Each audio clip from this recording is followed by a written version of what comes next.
has never flown before. The only ability she showed was the ability to shoot with her powerful rifle.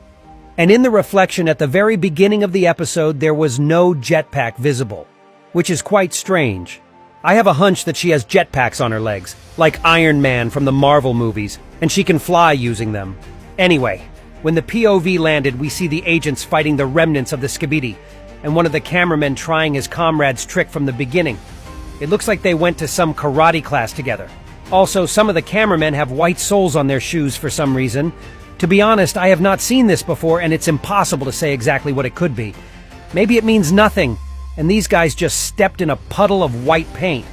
Also near this base, there is a speakerman dressed in a gray suit, which was in the original series of skibidi toilets. In the 35th episode, he was in the cage when he was freed from the parasite.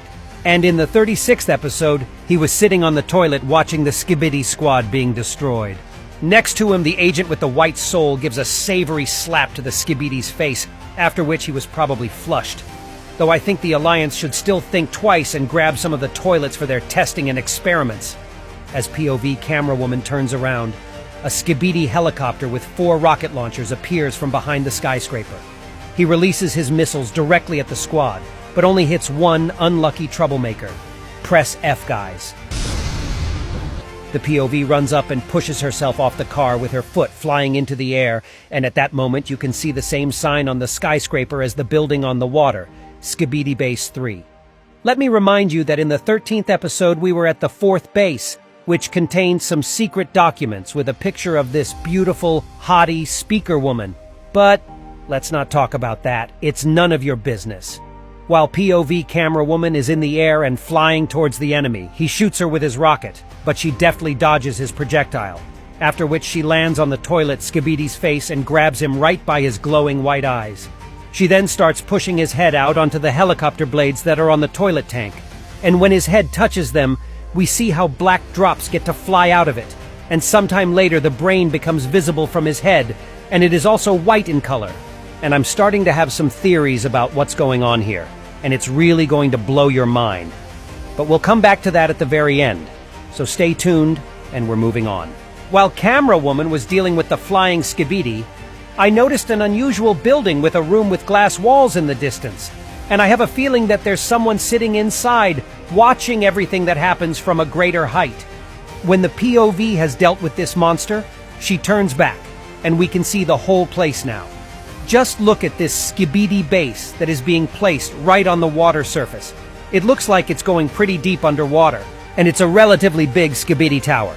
Camera woman lands again and wipes the blood off the lens, and in the meantime, one of the agents shows her a thumbs up, which you should also put under this video if you like what I'm doing.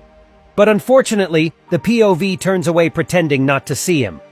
At this moment, you can notice the elite clockman standing around the corner of the building, which is not suspicious at all, I guess. Hey bro, what are you doing there? And while all the agents already start approaching this mysterious tower, a huge black fog appears right in front of the entrance. It teleports another skibidi monster, which we've already been shown in one of the leaks for this episode. It has huge Morgensterns on his sides that are attached to his moving parts. This whole skibidi stands on tank tracks, and he has protective armor plates all over his toilet. On top of that, he is armed with huge and very powerful cannons, and based on the rust we can see, it is a very, very old skibidi. The camera zooms in, and you can see that the skibidi is blind because his eyes are sewn shut, and there are black smudges around those eyes. The scary toilet from the previous episode had similar ones. Camera woman is already preparing to unleash the shot from her rifle, though I don't see what she could do to him with it. It seems to me that her projectiles are just like toothpicks to this huge skibidi. Luckily, the cameraman who showed her a thumbs up earlier stops her, suggesting her to keep her voice down. By the way, this cameraman doesn't have a neck either. Perhaps his head is attached directly to the suit, which is his actual body.